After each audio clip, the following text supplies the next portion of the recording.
Chapter 1. The Magic Island. "And if it's a boy," Phillida said cheerfully, "we'll call him Prospero." I laughed.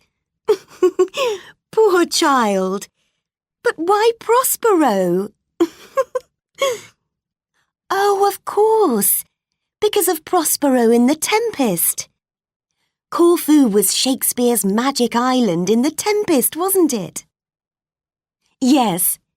We've already got one character from the play here, Miranda. And her brother's called Spiro, which sounds a bit like Prospero, doesn't it? Miranda and Spiro are twins. My sister smiled at me and reached for the coffee pot. "More coffee, Lucy?" she asked. We were having breakfast outside in the sun, on the terrace of my sister's house on the beautiful island of Corfu, which lies off the west coast of Greece. Below the terrace, wooded cliffs fell steeply to a small sheltered bay, where the sea lay calm and still. From where we sat, we could not see the bay as it was hidden by the trees, but we had a wonderful view out across the sea. And to the north we could just see the snow-topped mountains of Albania in the distance. My sister Phillida is 3 years older than I am, and when she was 20, she married a Roman banker, Leonardo Forlì. The Forlì family had owned land on Corfu for many years, and Leo's great-grandfather had built an enormous house, the Castello dei Fiori, in the woods above the bay. Later, Leo's father had built 2 smaller, more modern houses on the cliffs on the north and south sides of the bay. The house on the northern side was called the Villa Forlì, and it was used by Phillida and Leo. The house on the southern side was called the Villa Rotha, and it stood above the big boathouse which Leo's great-grandfather had built. This villa was rented by an Englishman, Godfrey Manning, who had been there since the previous autumn. He was writing a book, Phillida had told me, and was taking a lot of photographs for it. The 3 houses were connected with the main road by the private road up to the Castello, and connected to each other by various paths through the woods and down to the bay. That spring, Phillida was expecting her 3rd child, and the heat in Rome was too much for her. Therefore, Leo had persuaded her to go to Corfu and to leave the other 2 children, who were at school, in the care of their grandmother in Rome. Leo, of course, was working, but he was going to visit Corfu at weekends whenever he could. Phillida had asked me to go and stay with her, and her invitation had come just at the right time. I'm an actress, and the play I was in, my first in London, had closed after only 2 months. I was feeling very miserable. It had been a bad winter, and I was tired, depressed, and seriously wondering, at the age of 25, if I should look for a different job. So it was wonderful to find myself on this magic island, with the sun shining brightly. It was far away from the cold of an English April. I sat back in my chair, drank my coffee, and enjoyed the peace and beauty as I looked out towards the distant snows of Albania. Well, Corfu is certainly a magic island for me, I said dreamily. Who are these Shakespearean twins of yours, anyway? Oh, they're Maria's children. Maria's the woman who works for us here. Miranda helps her mother here, and Spiro works for Godfrey Manning at the Villa Rotha. Maria and the twins live in the village. but I could see that Phillida had something else that she wanted to tell me. Someone very famous is renting the castello, she informed me. What? That huge old house? I said. Who wants to rent that? Julian Gale. Julian Gale? I sat up suddenly and stared at Phillida in surprise. Do you mean Julian Gale, the actor? Yes, my sister replied, pleased by my excitement. Julian Gale had been one of Britain's finest actors for many years, and then 2 years ago he had suddenly left the theatre and disappeared. So he came here, I said. I knew he was ill after that terrible accident, but then he just disappeared. Yes, well, Phillida said. He doesn't go out, and nobody is allowed to go to the house, so I don't imagine that you'll even meet him. The Tempest was the last play he did, I said. He was wonderful in it. I remember crying my eyes out over the famous "This Rough Magic" speech. Is that why he came to Corfu? Phillida laughed. I don't think so, she replied. He was here during the war, and then he stayed on afterwards. Before his wife and daughter were killed in the accident, they all used to come here for holidays. He probably just remembered the castello when he needed to disappear. Just then, a young girl of about 17 came in. She was wearing a red dress, which went well with her dark skin and hair. She had come to take away the breakfast things. She looked at me curiously, and then she smiled. This is Miranda, explained Phillida. If you want to go swimming this morning, I'll ask her to show you the way. I'd love to, I replied. Phillida turned to Miranda. Will you show my sister the way to the beach when you've finished that, Miranda? Of course, Miranda said, smiling. The way to the beach was through the trees, and in a while we came to a fork in the path. The downhill path led to the beach, and the uphill one, Miranda told me, was the private path to the castello. Where's the other villa, Mr. Manning's? I asked. On the other side of the bay, at the top of the cliff, she replied. You can't see it from the beach because of the trees, but there's a path from the boathouse up the cliff. My brother Spiro works there. What about your father? I asked her. Where does he work? My father left us many years ago. He went over there. She pointed towards Albania. He was a communist. Nobody can travel to Albania, so we don't know if my father is alive or dead. Her eyes grew bright. But we have Spiro, she said. Well, thanks very much, Miranda, I said. Please tell my sister that I'll be back for lunch.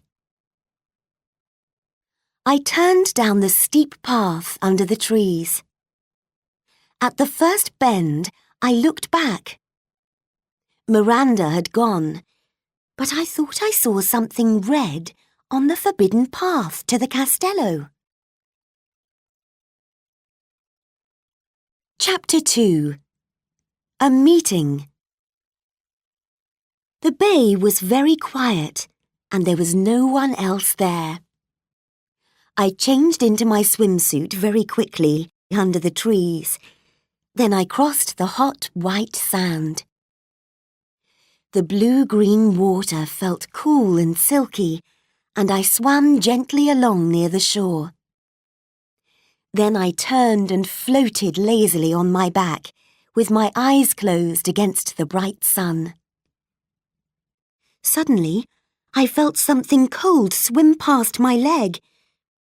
Afraid, I looked around wildly to see what it was. I saw something coming back towards me. "Sharks!" I screamed silently. I didn't wait, but swam madly towards the rocks. When I reached them, I managed to pull myself up and climb out of the water. Then I turned to look again. It wasn't a shark. It was a dolphin.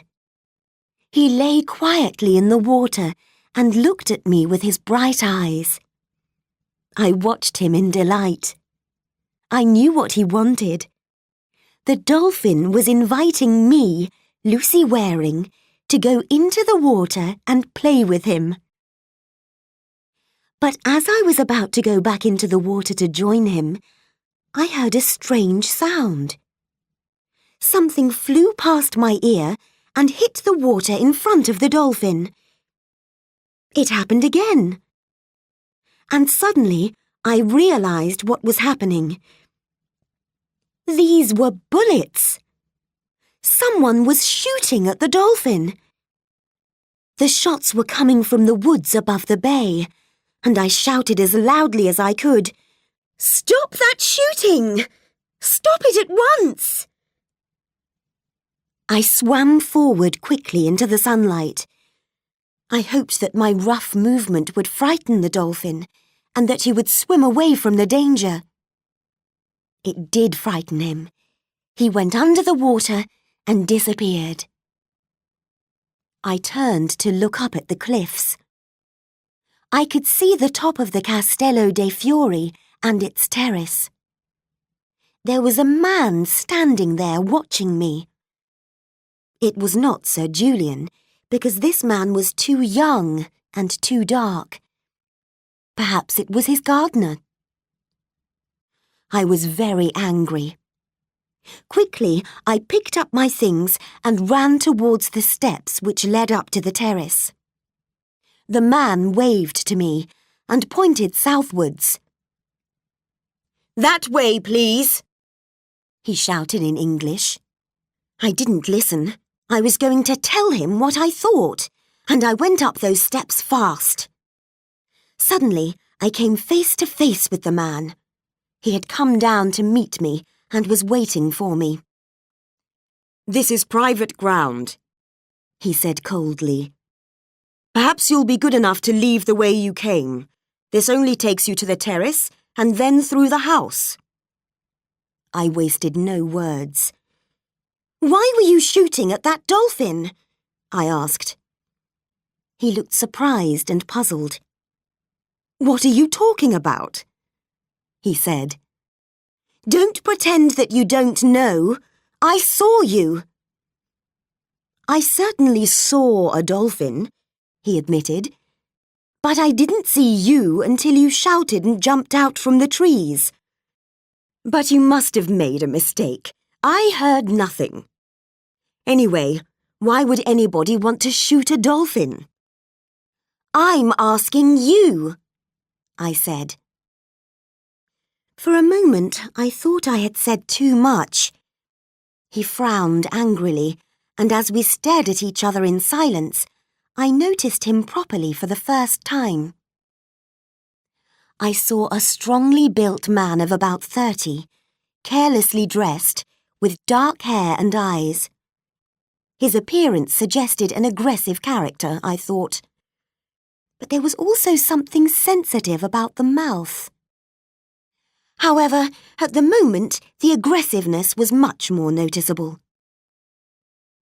"Well," he said sharply, "I'm afraid you'll have to take my word for it. I did not shoot at the dolphin. And now, please excuse me. Would you please go back the way I came?" "All right. I'm sorry. Perhaps I was wrong about you. But I wasn't wrong about the shooting. If it wasn't you, do you know who it was? No. Not the gardener? No. Or Mr. Manning? No. He's been taking photographs of the dolphin for weeks. He and the Greek boy, Spiro, tamed it. Oh, it wouldn't be him then. Well, we'll just have to try and stop the person who's doing it, won't we? He said quickly. We? Yes. I'm Lucy Waring, Phillida Fawley's sister. Are you staying with Sir Julian? I'm his son. So you're Miss Waring? I hadn't realised you were here already. He hesitated. Is Leo Fawley at home now? No, I said shortly, and turned to go. I'm sorry if I was a little rude, he apologised. We've had so many people here lately, and my father, he's been ill, and he came here to get better. He needs peace. And I'm a musician. I need quiet to work. Well, I said, I'm sorry if I've stopped you from working. I'll go now and let you get on with it. Goodbye, Mr. Gale.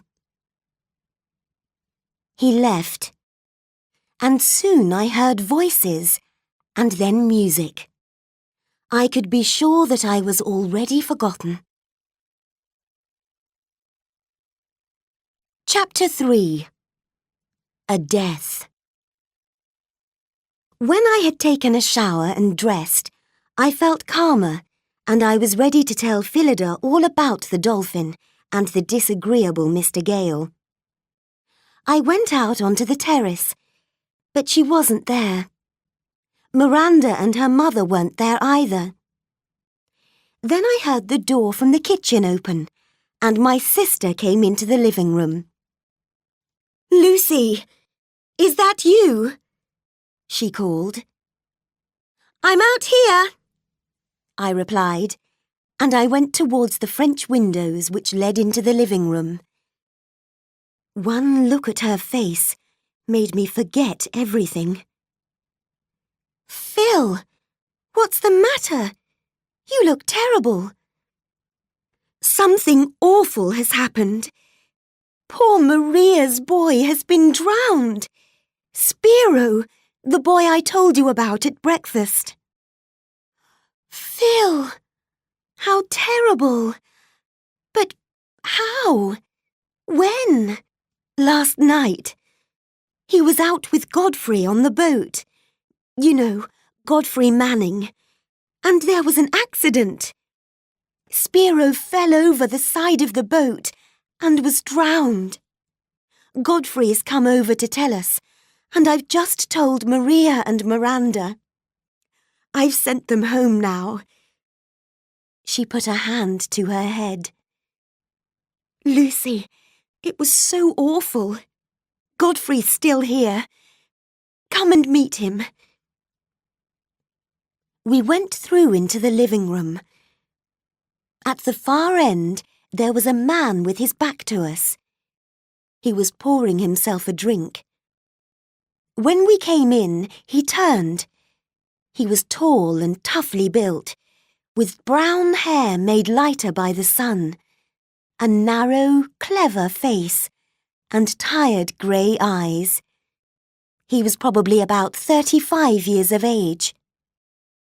Phillida introduced us, but he was really more interested in her than in me. You've told them, he said. Was it very bad? Worse than bad. Of course. Look, Phil, do you think I should go and talk to them now? No, wait. Just at the moment, I don't think Maria can believe that Spiro's dead. Phillida looked up at him. Godfrey, she said. I suppose there's no doubt, is there? He really is dead. Well, that's it, you see. That's why I didn't come here immediately. I've been phoning. I was trying to discover if his body had been found. But I'm sure he can't be alive. I saw him go over the side. What happened? I asked. Do you know? Said Godfrey. I'm still not really sure. I'm beginning to wonder just how much I really do remember. I'm sorry. Perhaps you don't want to talk about it. I shouldn't have asked, I said. It's all right. I've already talked to the police, and I've told Phil about it. The worst thing is that I'll have to talk to the boy's mother. He looked at me directly for the first time.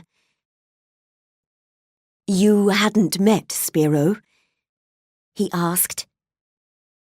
I only arrived last night, but Phil told me about him. Godfrey continued. I came here last year, and he's worked for me since then. He was a clever mechanic. He knew everything about boats. You know I'm writing a book, and I need a lot of photographs for it. Well, Spiro helped me with those too. In fact, I used him in some of them. He paused for a moment, and then the tired grey eyes came back to me. I'd been taking some photographs at night, and I wanted to get some of the sun when it rose over the mountains with the snow still on them. Spiro and I took my boat out last night. There was some wind, but nothing to worry about. The sea wasn't really rough. I was below in the cabin, working on my camera, and suddenly the engine stopped. I went up on deck to see what had happened. Spiro was hanging over the side at the back of the boat. He was trying to find out what was wrong. I think I called to him to be careful, but just then the wind caught the boat and it swung over violently.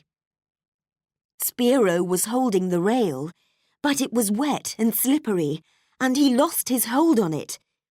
He tried to catch it again, but missed, and went over the side.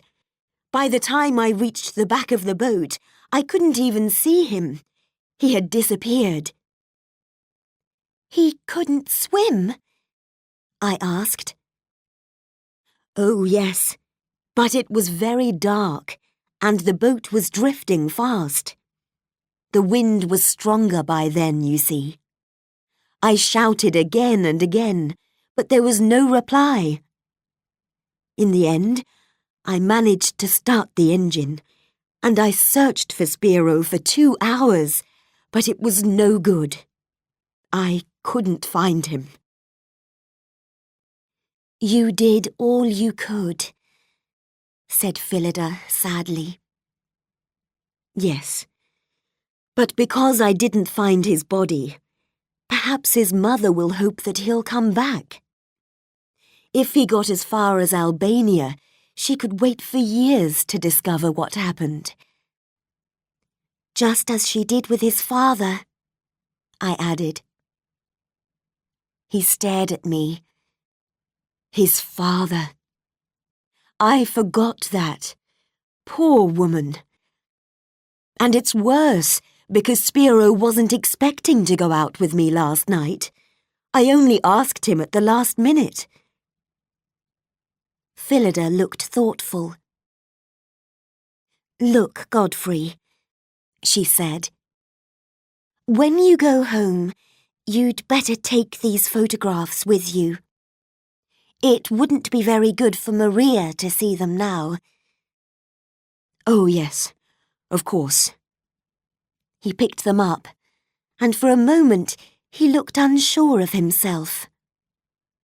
Something made me say, Are those the photographs for your book? Yes. Would you like to see them? He asked. There were several photographs of Spiro and the dolphin, and a wonderful one of them together. It was so good that I said, if I hadn't seen the dolphin myself, I wouldn't believe that this was real. Godfrey was interested. You say you've seen the dolphin? He asked. So I told them both about my morning adventure and about my meeting with Mr. Gale's son. Max Gale! Phillida cried. Lucy, you're not trying to tell me that Max Gale was running about in the woods with a gun, are you? Don't be silly. Well, he did say it wasn't him, I said. Anyway, he hadn't got the gun any longer, so I couldn't prove it. But I didn't believe him, and he was very rude. Yes, but it couldn't have been him, Phillida said. Probably not, agreed Godfrey. Phillida looked at him sharply. What is it? She asked. Nothing. But Phillida had understood. Her eyes opened wide and her face changed colour. Oh, no. But I suppose it could be. But Godfrey, that's awful. If he got a gun... Look, I said strongly, if you two are talking about Sir Julian Gale, I've never heard anything so silly. He wouldn't shoot a dolphin. Everybody who worked with him loved him. It's not in his character. He couldn't do it. Not unless he was drunk or had gone mad. I stopped. There was a silence that could be felt.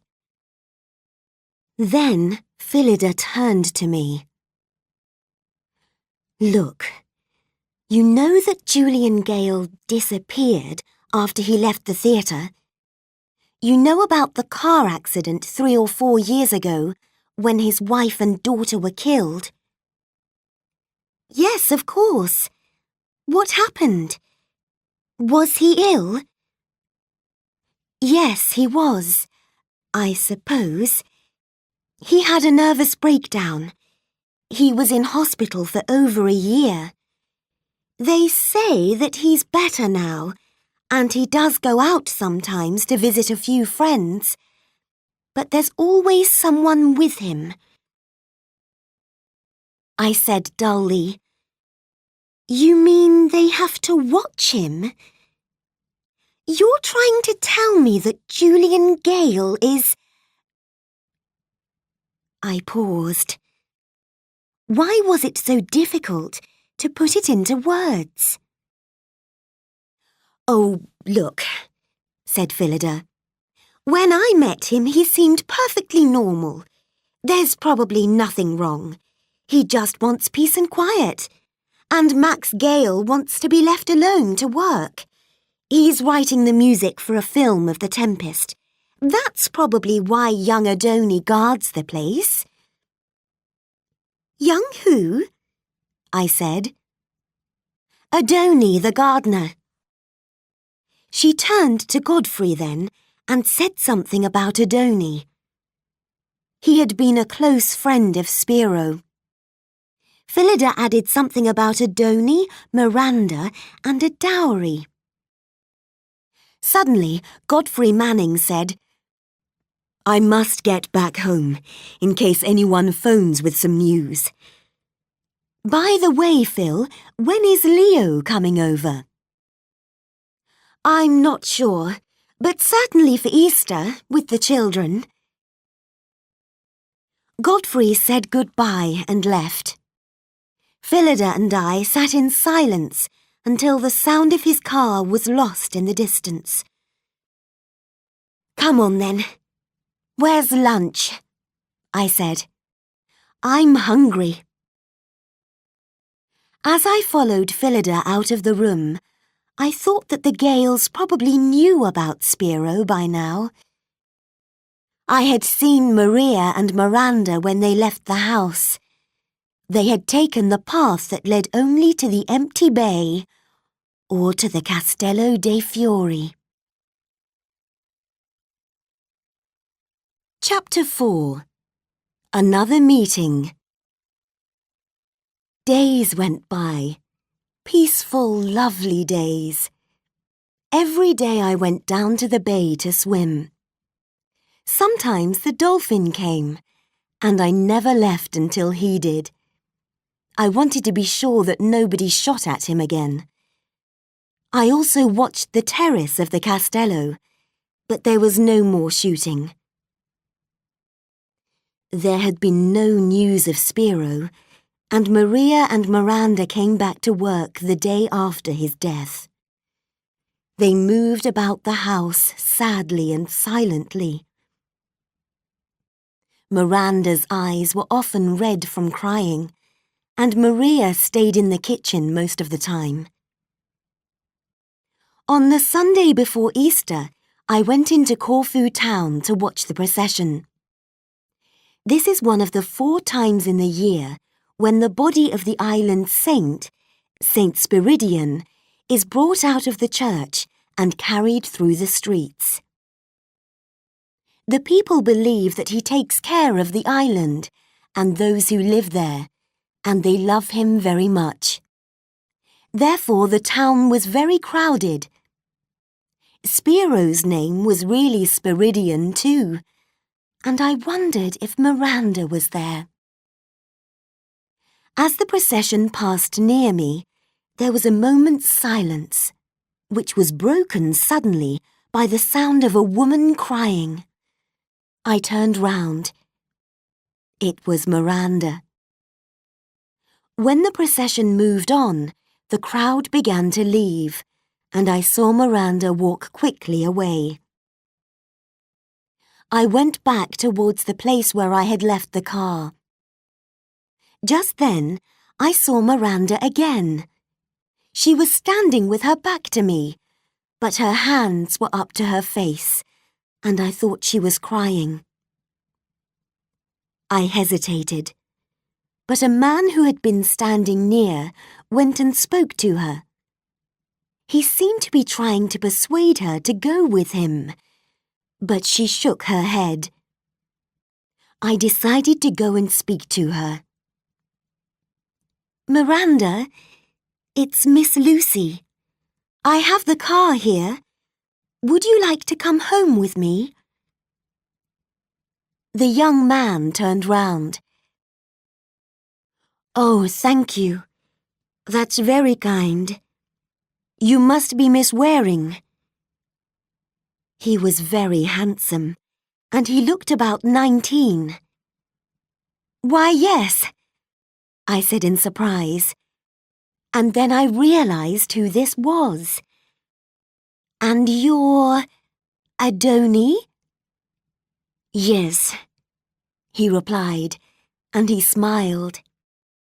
He had very white teeth and beautiful eyes.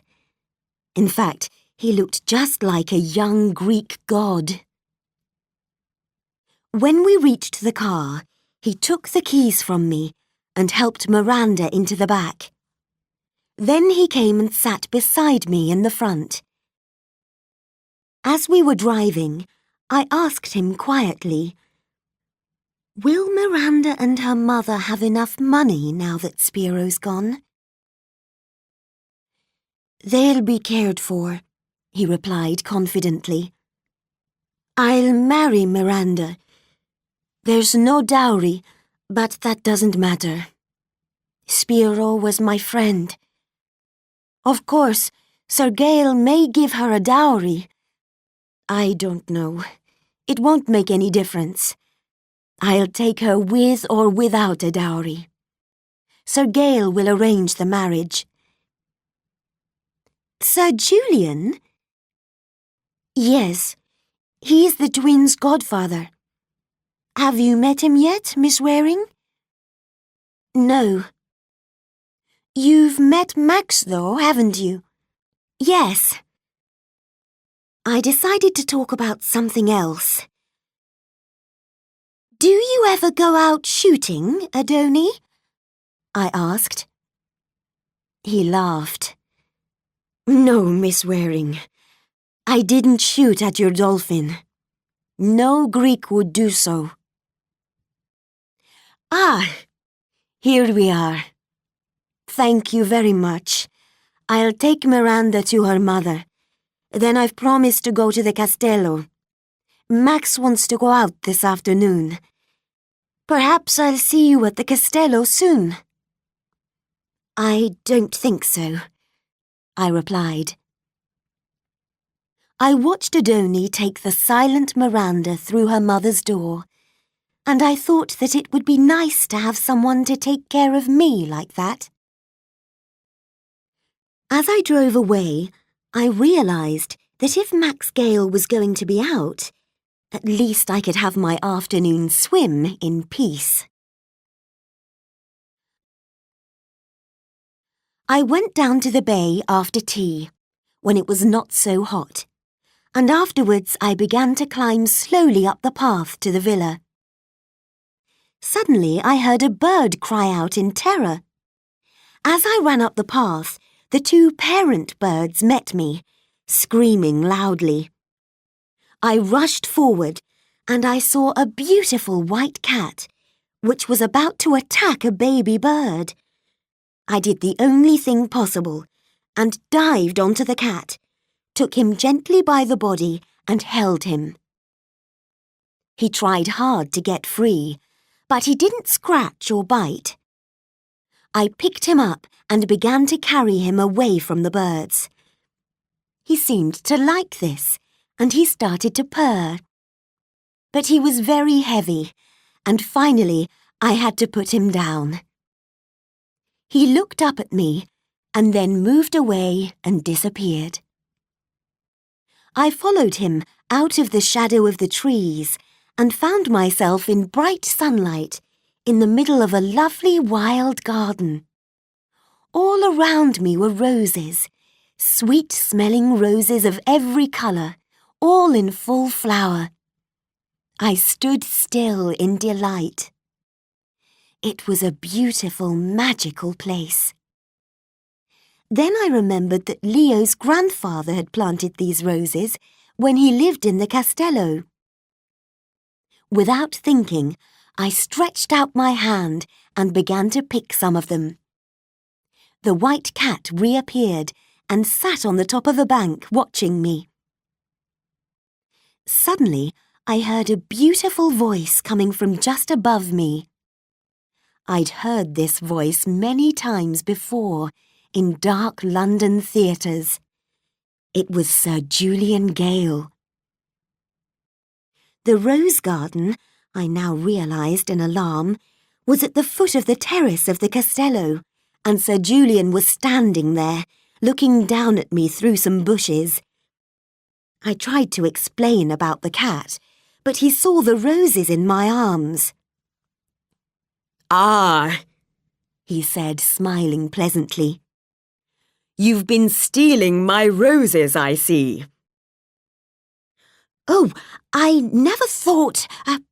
I'm terribly sorry, I said uncomfortably. Well, now you must pay a forfeit. You must come up and talk to me, ordered Sir Julian cheerfully. I hesitated, but it would have been rude to refuse. Slowly, I went up the half-hidden steps and came out onto the terrace. Come in, Miss Lucy Waring. You see, I know who you are. And here's my son. But of course, you've already met. Max Gale was sitting in the shade at a large table which was covered with papers. He didn't seem very pleased when we disturbed him, but Sir Julian insisted that I must stay for a drink. I asked for an orange juice and received an unexpected, warm smile from Max Gale. Sir Julian was not handsome, but he was a fine, big man with thick grey hair. His eyes were tired, but he behaved quite naturally, except when he took his orange juice from Max. His hand shook quite badly. Sir Julian and I talked for a long time about the world of the theatre, the latest stories, and finally about myself. I talked, and he was a sympathetic listener. He seemed to enjoy our conversation, and I didn't notice the shadows of the castello moving towards us. Suddenly I realised that Max Gale was sitting behind us, listening. I felt that I had to say something to him before I left, and I asked him if he had seen the procession that morning. We went on to discuss the possibility that Corfu was Shakespeare's magic island in The Tempest. Sir Julian repeated what Phillida had told me, that Max was writing the music for a film of The Tempest. When at last I rose to leave, Sir Julian begged me to visit him again. He came with me to the edge of the rose garden and pointed to the path through the woods. A few minutes later, I heard the sound of a piano. Max Gale was working again. The woods were dark and quiet, and as I went down the path, I was thinking about Sir Julian. Suddenly, I saw someone coming up the path from the bay. He was coming straight towards me, breathing heavily. He seemed to be trying not to make a noise.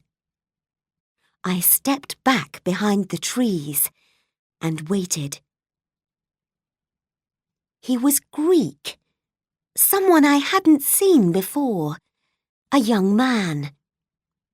He stopped, took out a cigarette, but then decided not to light it. When he turned to go, I saw his face quite clearly. There was a look of excitement on it, which made me afraid. Carefully, he continued on his way, up the path to the castello. The wind suddenly blew through the trees, and the air was cool. I stood quite still until I could no longer hear the sound of the Greek's footsteps. Chapter 5. The Body on the Beach. I didn't tell my sister about my visit to the Gales, even when we passed the path to the castello on our way to the bay the next morning. Before we went into the water, Phillida took off her ring with its huge diamond and put it into a little plastic beach bag. Then we went out into the blue-green water to swim.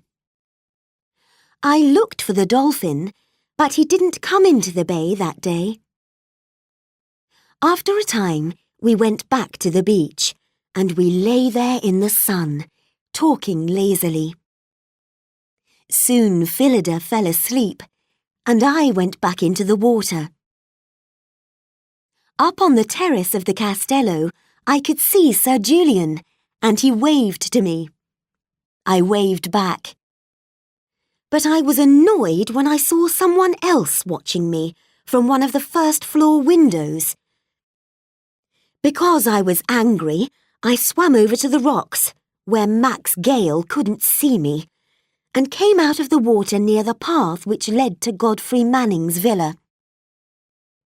Carefully, I made my way along between the pools, until I came to one which was bigger than the others. The dark green water was deep, and the blue-black shadows were alive with the movements of tiny fish. I stared down into the water. The body was lying half in, half out of the shadow. I hadn't seen it at first because the bright sun was shining straight into my eyes. I felt sick with shock. But of course, I had to look again. I knelt down, shading my eyes with my hand, and stared into the water. Spiro, I thought. But then the water was disturbed by the wind, and the dead man's face moved. I knew him. It wasn't Spiro. It was the man I had seen the night before. The man who was going up to the castello. The sunlight was hot on my closed eyes.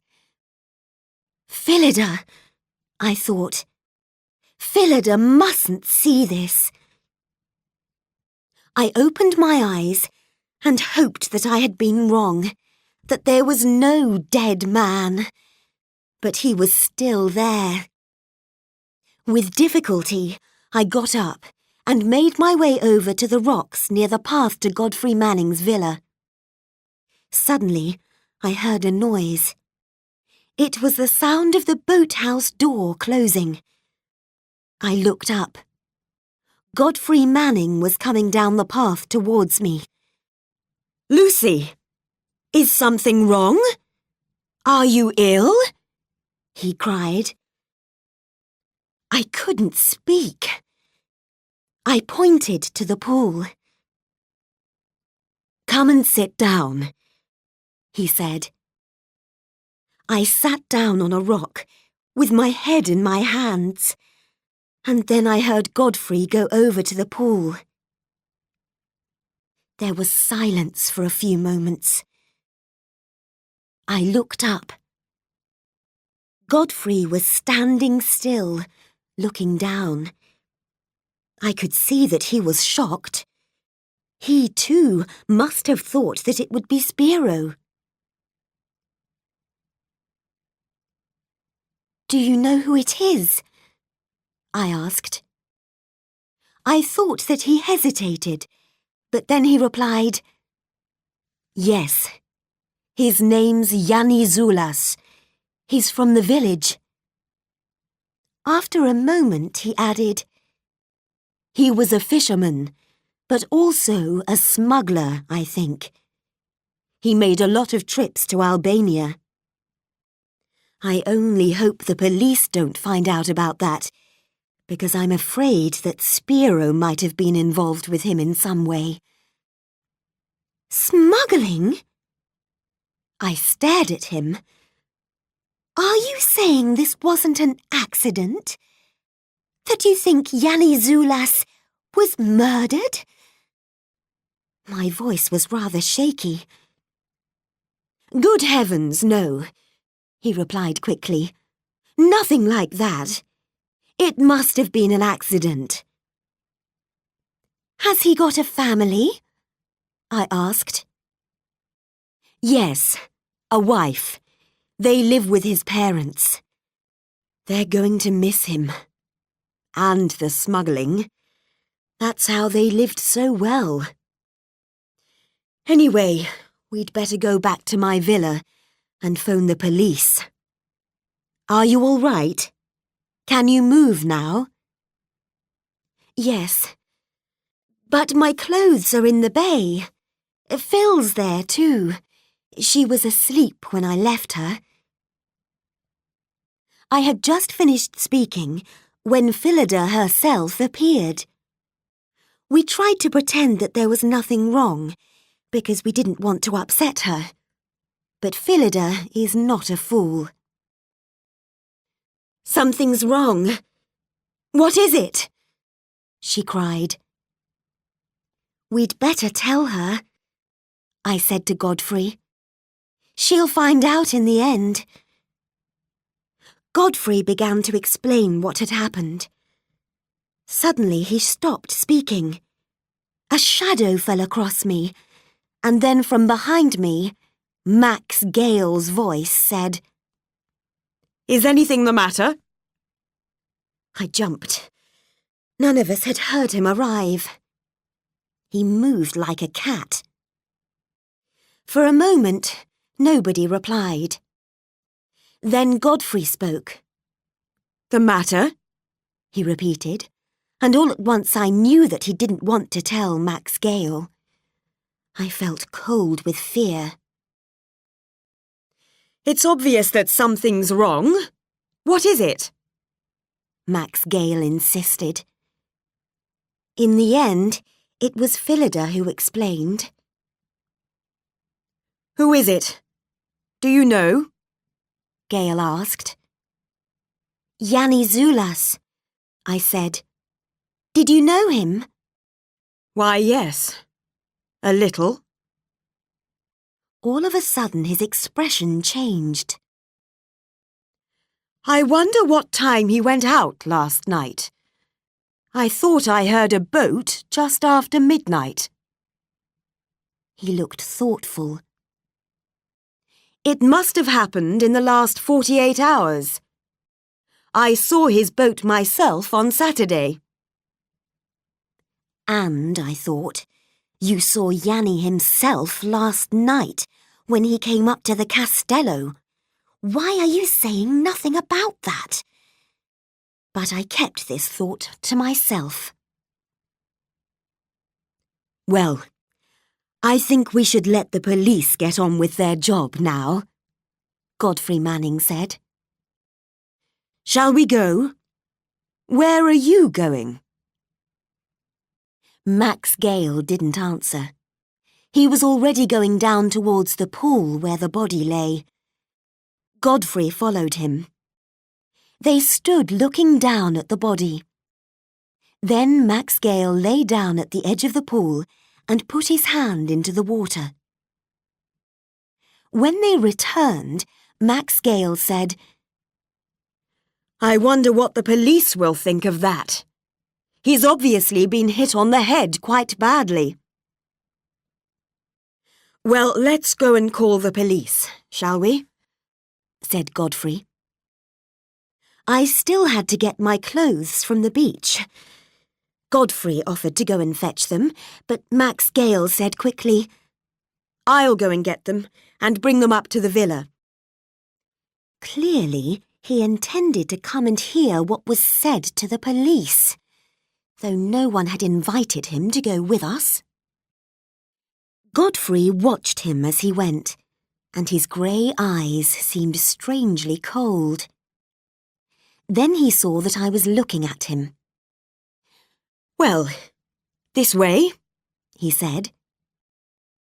Phillida found the climb a little difficult, and Godfrey stopped to help her.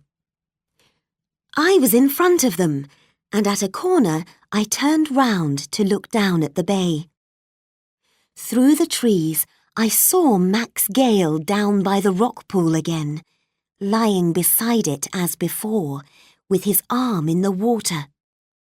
Then he stood up quickly and ran back into the trees. So that's why he went back, I thought. Chapter 6. Adventure at Midnight. Although Phillida and I spent the rest of the day quietly, she was tired and went to bed early.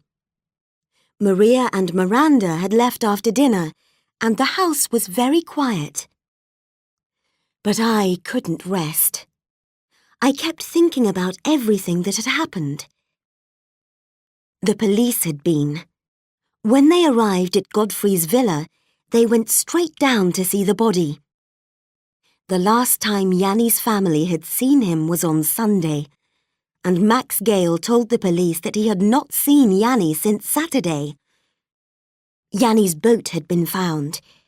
He had had some kind of accident and was dead when he entered the water. The police said nothing about smuggling. But I was sure that Max Gale was involved in all this. Perhaps he was the head of the smuggling ring. Nothing was found on Yanni's boat, but perhaps Yanni was on his way back. And Max Gale had probably gone back to the pool to search for anything which could connect him with Yanni. Max Gale had probably shot at the dolphin too, to keep the tourists away because he needed to be private. But why had I said nothing to the police about seeing Yanni on the path up to the castello on Sunday night? It was not important, I told myself. But I knew it was. Just after midnight, I heard Phillida moving about in her room. I went to find out what was wrong. She was very upset and said that she had lost her diamond ring. It belonged to Leo's family, and she was very worried about it. We remembered that she had put it in her little bag when we went swimming. She must have left the bag on the beach. She was so upset that I said I would go and fetch it for her. As I went down the path to the bay, the woods were still and silent. I knew I had no reason to be afraid, but when I came to the place where I had seen Yanni the night before, I suddenly felt cold. From the castello above, I could just hear the sound of Max's piano and the voices of Sir Julian and Max talking. I continued down the path and left the woods. Quickly I crossed the sand to the place where Phillida and I had been. Something was lying there. Something long and dark, like a body. For a moment, I stood there, frozen with terror. But I had to get the ring for Phillida. I went nearer. There was no sound except for the distant piano. Suddenly, the shape moved, and I saw a living eye watching me. I drew in my breath to scream. But then I saw what it was. It was the dolphin. Carefully, I went closer. "What's the matter? Are you hurt?" I said softly. I shone my torch over him, and in the light I saw Phillida's little bag. I picked it up, put it in my pocket, and forgot about it. Just at that moment, the dolphin was more important to me. I had to save him. Somehow, he had landed himself on the beach, 4 meters from the sea. He didn't seem to be hurt, but I had to get him back into the water. I knew that if his skin became too dry, he would die. If somebody didn't shoot him first. I tried to pull him, but I couldn't. I needed help. Desperately, I emptied Phillida's little plastic bag and pushed the Fawley diamond on my finger. Then I rushed backwards and forwards to the sea, filling the little bag with water and pouring it over the dolphin. At last he seemed wet enough. He would be safe while I went for help. I dropped the wet bag and whispered, "I'll be back. Don't worry." I ran back across the beach. The piano had stopped, but I could see the light from the terrace window. Then I was in the shadow of the woods, where the path to the Villa Fawley rose steeply. I began to climb up it, but stopped to rest for a moment under a tree.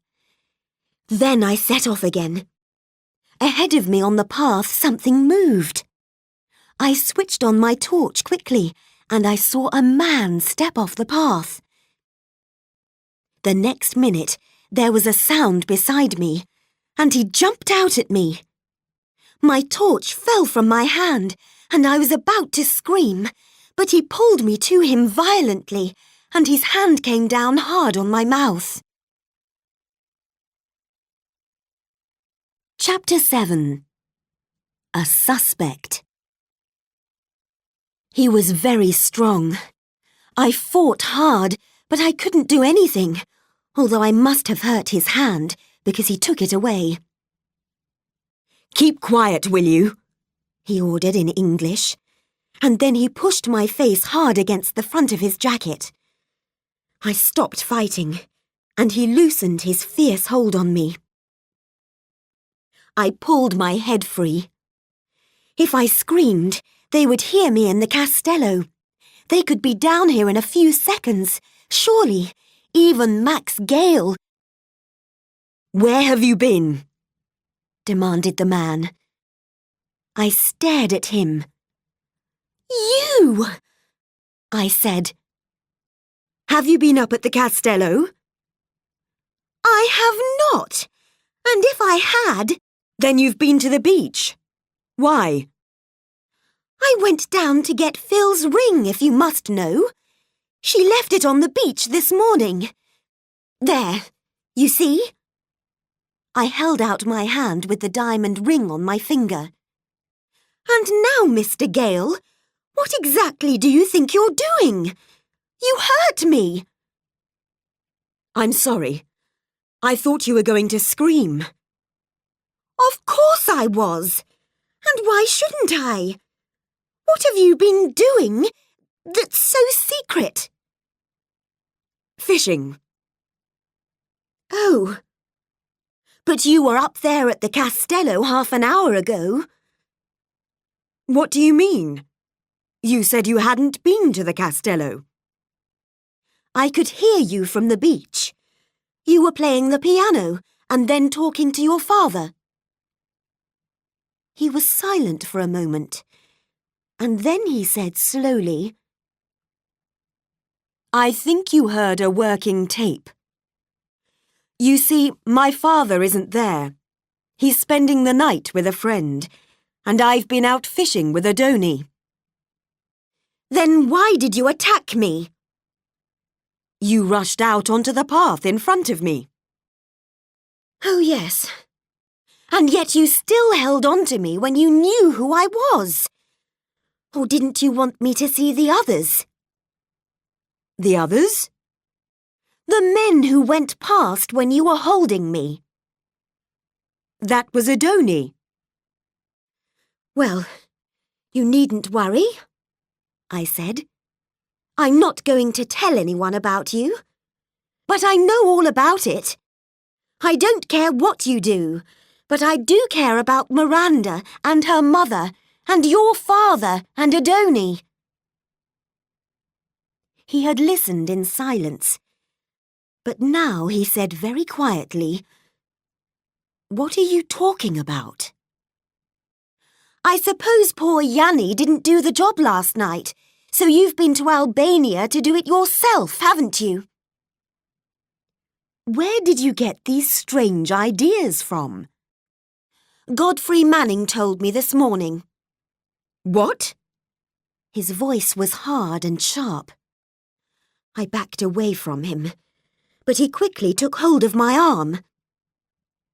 "Manning? He told you?" "Let me go, please," I cried. He dropped my arm but said, "What did Manning tell you?"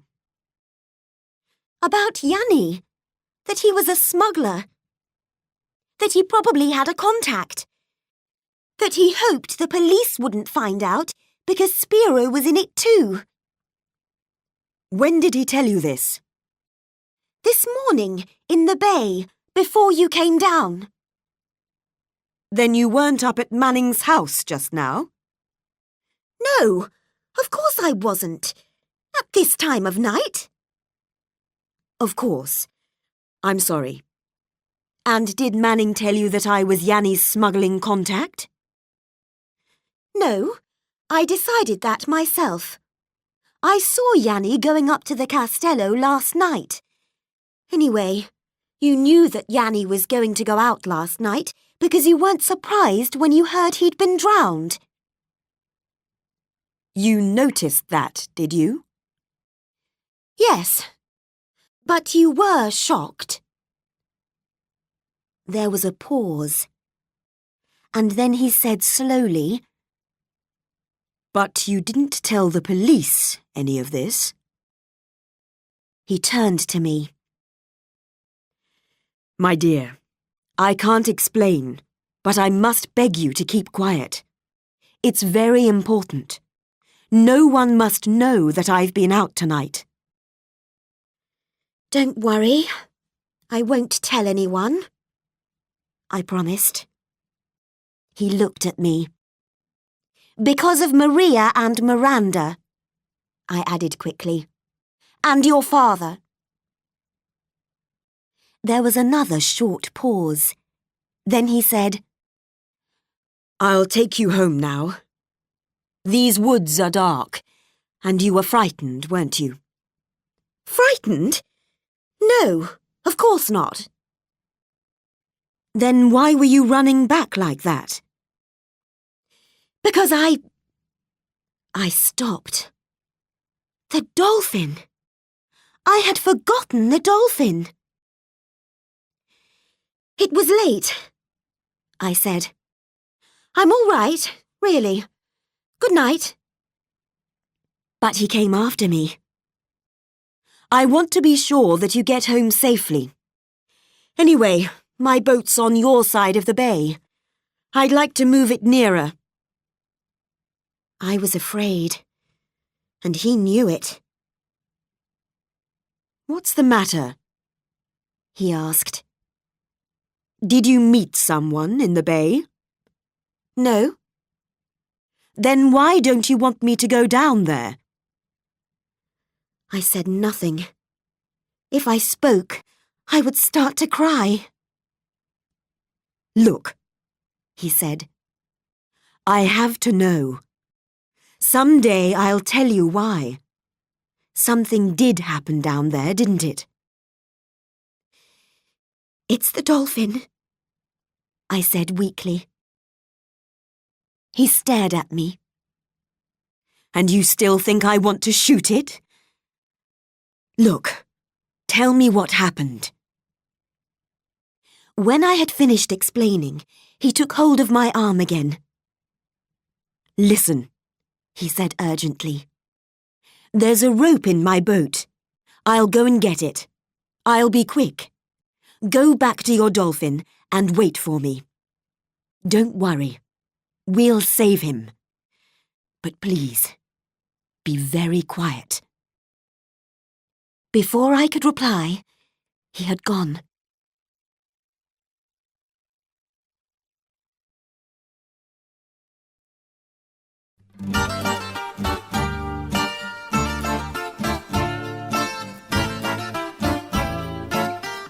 Oxford Bookworms Library, Stage 5.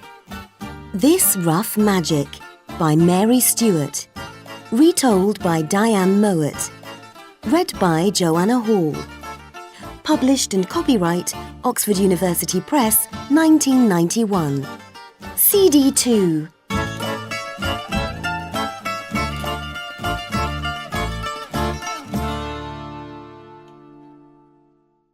Chapter 8. The Rescue. There was no time to think. I obeyed him and ran back down to the bay. The dolphin wasn't moving, but he was alive, and the dark eye watched me. I continued to fetch water to pour over him. Max Gale came quickly. His little motorboat slid quietly into the bay with its engines switched off. He brought the boat in and stepped out, carrying a rope. We tied this round the dolphin and tried to pull him down to the sea. We tried several times, and each time we failed. Could we use the boat? Tie the rope to it and let the boat pull him out, with the engine? I asked Max desperately. Max didn't answer immediately, and I said, "It's all right. I understand. You don't want any noise. I'm sorry. I'll stay here all night and keep him wet and—" "We'll use the boat," said Max. He tied one end of the rope to the boat. The other end was round the dolphin's tail. The engine started with a noise that seemed to fill the night, but the dolphin was not afraid. I stayed with him to make sure he remained the right way up. When he began to slide backwards into the water, I followed him until I was up to my neck in water. "Oh, Max," I cried. "He's so quiet. Max, I think he's dead. Oh, Max." "It's all right, my dear. I'll come." "Hold him. We'll float him first." "Now!" I called when we reached the deep water, and Max switched off the engine quickly. He came round to me. "Is he dead?" he asked. I don't know, I replied. "I'll hold him up while you cut the rope."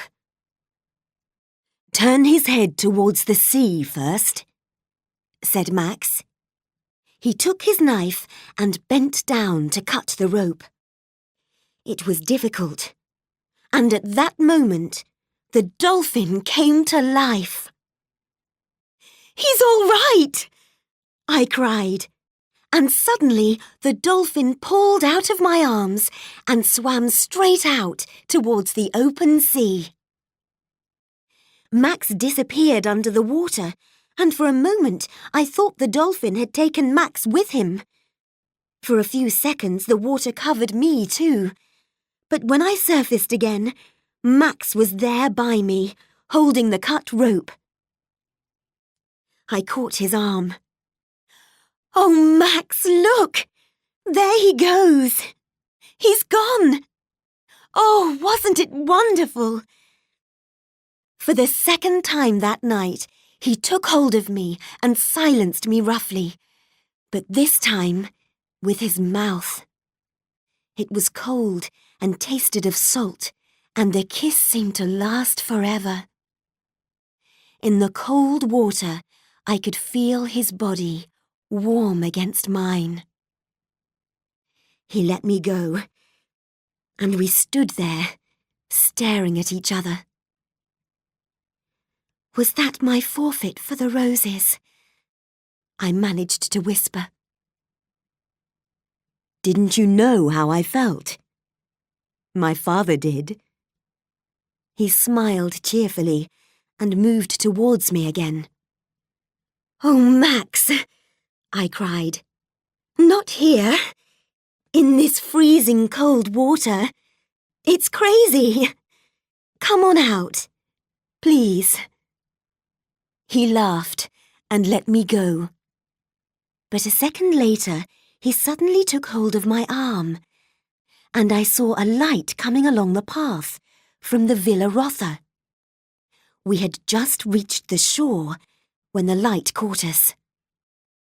"Good heavens! Gail! Lucy! What's happened?" said Godfrey Manning's voice. "Did you get the diamond, Lucy?" "Phil rang me. She was worried. I'd only just got in. What's wrong?" "Nothing," said Max, annoyed. He explained about the dolphin. "You got your boat out at this time of night just to rescue a dolphin?" asked Godfrey. "But I was sure you went out some time ago." "I thought you were out yourself," replied Max. "And had only just come in?" "But yes, I was out. Adoni went up to the house, and I was still in the boat when Miss Waring came." Then he added, "We've got to get out of these wet clothes. We'll have to go." "Yes," I said. "I'll tell you about it when I see you, Godfrey. Thanks for coming down." When we were at the foot of the Castello steps, I was going to go past them. But Max put out his hand to stop me. "You can't go all that way in those wet clothes," he said. "Come on up to the house." The terrace was empty when we reached the castello, but one of the long windows was open, and Max took me in through this. The room was lit by only one lamp on a low table. Near this, Sir Julian was sitting in an armchair. The cat was on his knees. On the table there was a bottle of gin, almost empty, some water and 2 glasses. Sir Julian was talking to himself. Words from The Tempest. He was very drunk. Max stopped just inside the window and said something quietly. Then I realised that Sir Julian was not alone. Adoni was there. "Max," he began, and stopped when he saw me. "What's happened?" he asked. Nothing important, replied Max. Then he turned to Sir Julian. "Who's been here, Father?" he said. Who's been here? His father repeated. Do you know Adoni? Max asked.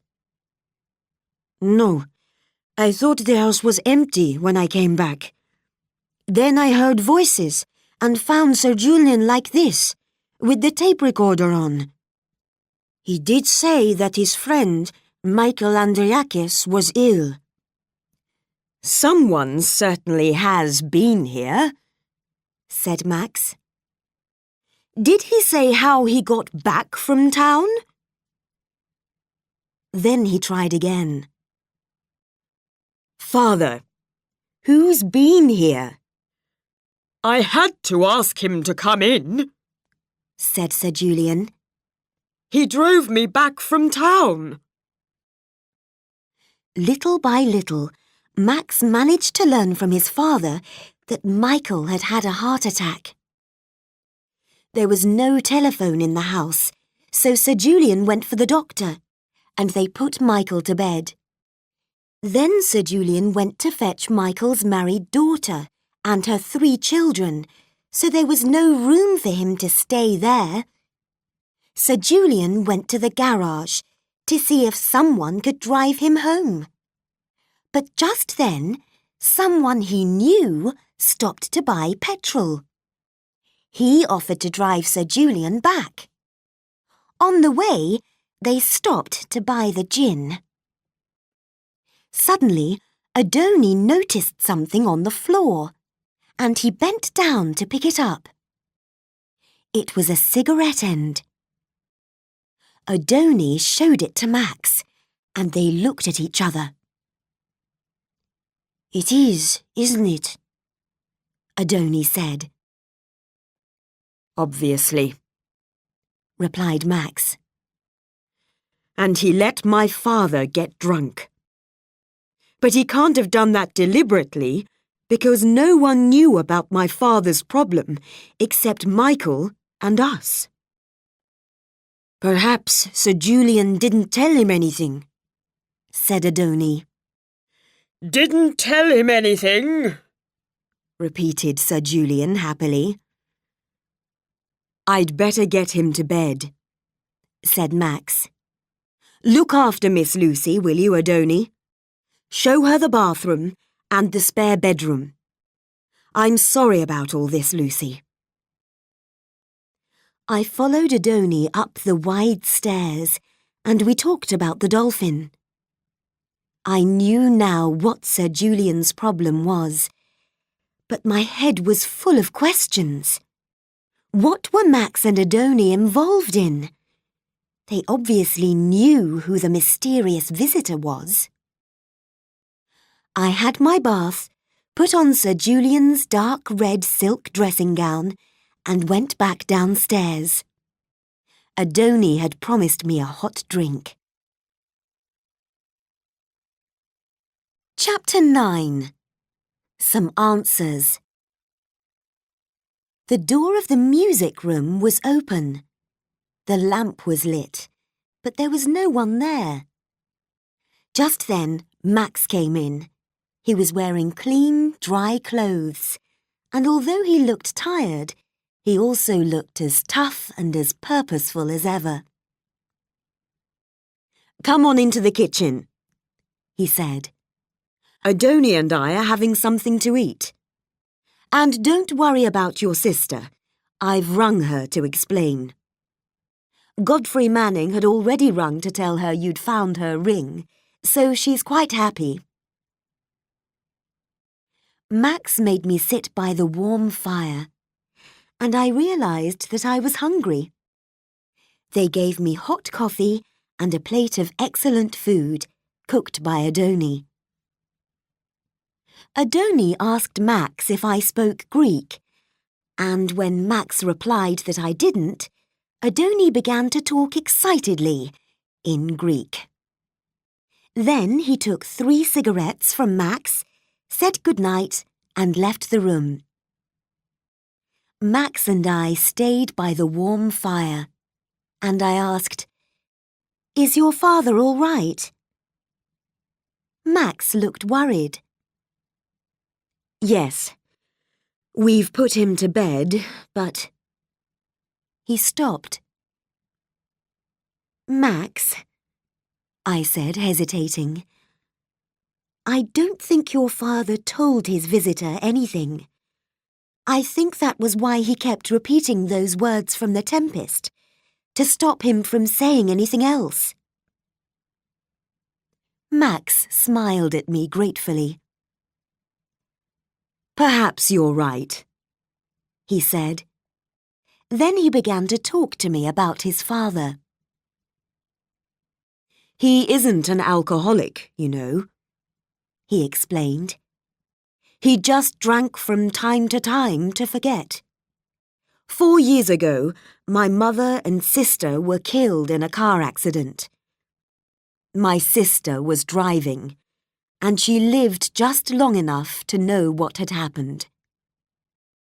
Unfortunately, I was in America at the time. I was ill in hospital, and I couldn't get back to be with him and help him through it. It nearly killed him. And that was when he started drinking. It was 2 months before I got home. He didn't drink all the time, only when everything became too much for him. In the end, he had a nervous breakdown. He's better now, or we thought he was. He wants to go back to the theatre, you know, but he won't do it until he's sure that he's all right. And now... Don't blame him, Lucy." "How could I blame him? I love him." He smiled. "Lucy Waring's generous heart. Love given away freely to actors, dolphins..." He was suddenly serious. "Any chance for a musician?" I was silent, and he looked away, into the fire. "Sorry, that was rather a sudden question. Forget it." But he had asked the question because he wanted the answer. I found my voice again. "If you'd asked me that 3 hours ago, I'd have said that I didn't even like you. And now, when you look at me, my legs go weak. It's never happened to me before, and I'd do anything for you." It was an even better kiss this time. The same feeling, but now we were warm and dry. "And now," said Max a little later, "I'll try to explain to you what this is all about. I'll make it as short as I can. It all starts with Yanni Zoulas." "It's true then. He was a smuggler? Yes. Yanni carried all kinds of things to Albania. He had a contact there, a man called Milo. And there were people over here who gave him things to take. But not me. You know that Albania is a communist country, and Russia was ready to help Albania at first. But things didn't go well. There were problems between Albania and Russia, so Albania turned to China for help. Now Albania is closed, except to China, and no one can get in or out. Like Spiro's father? Yes. During the last World War, my father and Spiro's father were good friends. My father is the twins' godfather, and a godfather is very important here. When Spiro's father disappeared, my father looked after the family. That's why, when Spiro fell off the boat, Maria came to my father. She couldn't believe that Spiro was dead, and she wanted my father to find out what had really happened to him, and to bring him back.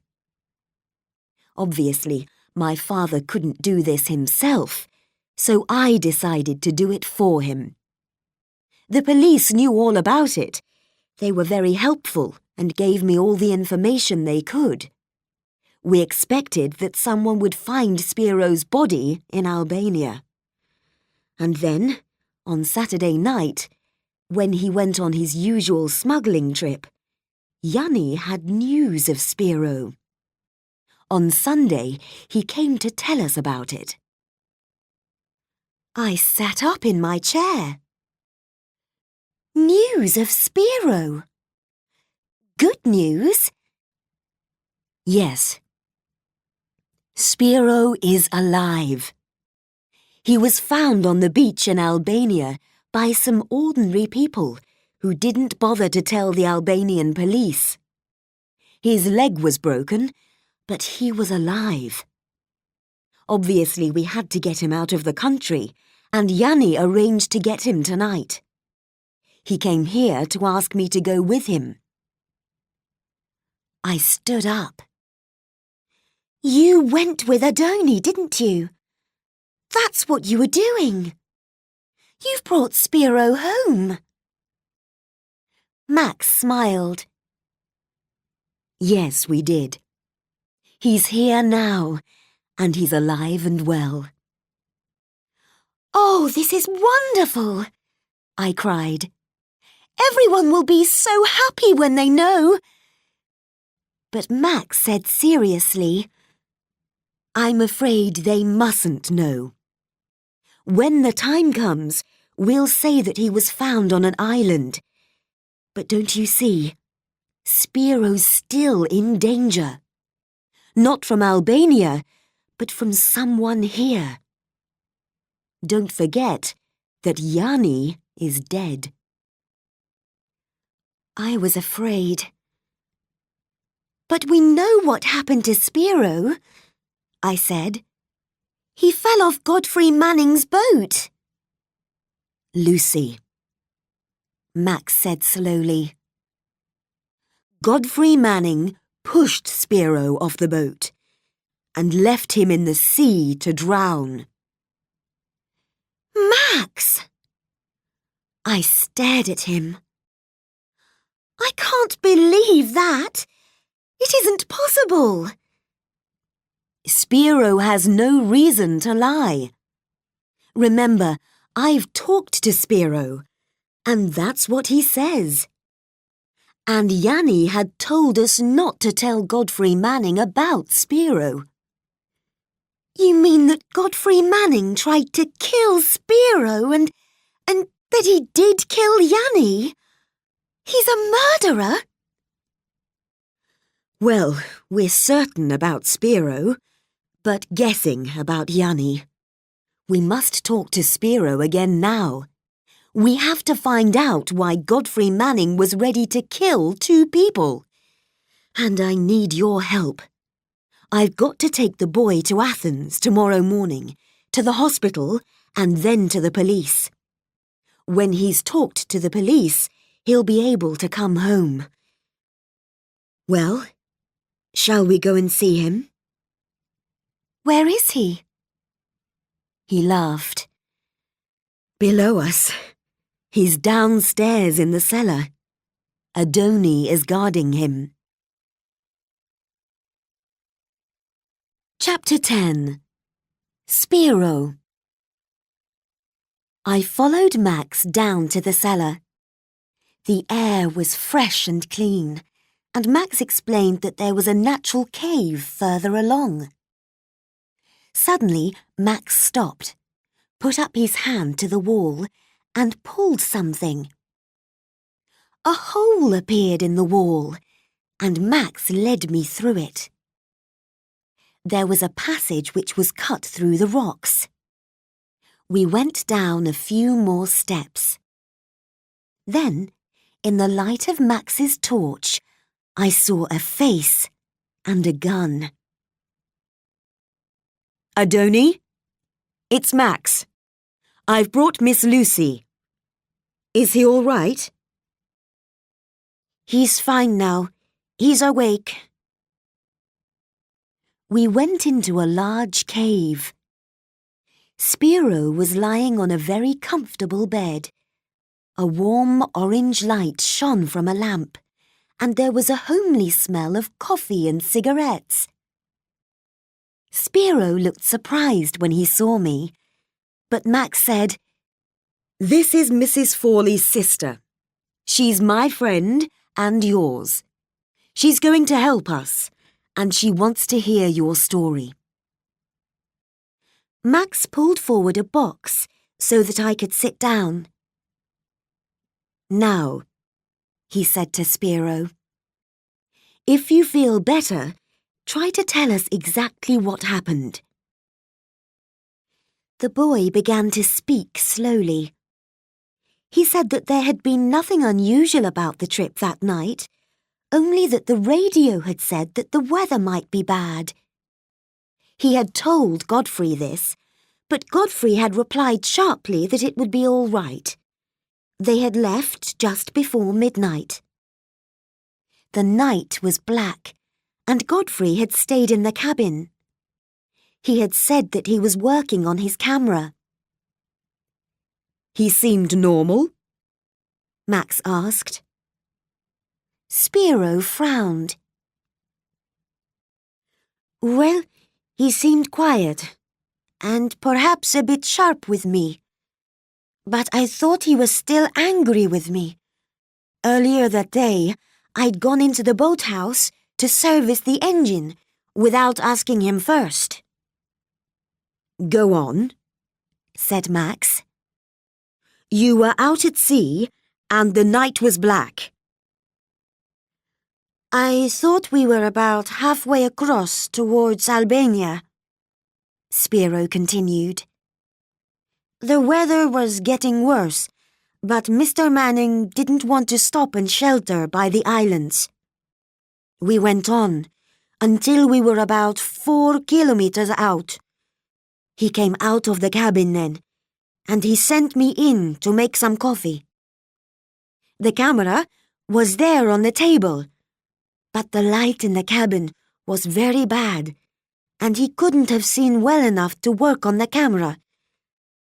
Afterwards, I thought this was strange.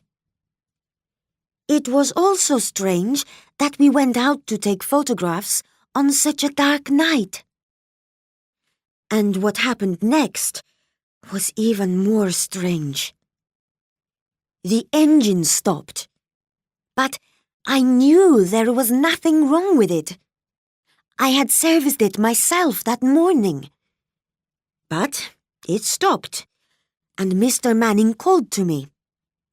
He was in the back of the boat, and he had hold of the tiller. I think there's something caught in one of the propellers, he said, and he asked me to look at it. He told me to be careful, because the sea was getting rough, and the boat was moving about quite a lot. Suddenly, the boat swung violently. I thought Mr. Manning had turned her across the wind too quickly. But I was holding on to the rail, and I was all right. Then something hit me on the head, from behind. I knew I was going to fall, and I put up my arm to save myself. Just then, the boat swung round again, and something hit me across the hand. I let go and fell into the water. When I surfaced, the boat was still quite near. I shouted, not very loudly, but I'm sure he heard me. Then he shone his torch on me. He saw me. I still didn't know that he'd hit me. I thought it was an accident. The injured boy paused and moved his broken leg in the bed. Then he went on. The boat was moving slowly nearer.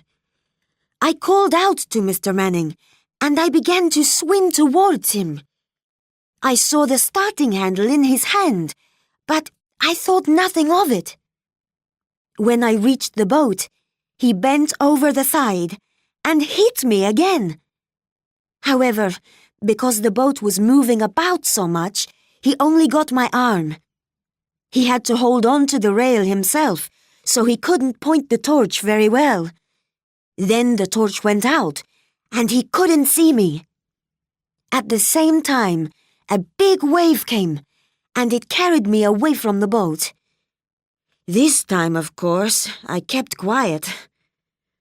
I saw the light go on again, and then the engine started. For a short time, he searched for me. But then he turned the boat away and left me there, in the sea. There was silence in the cellar.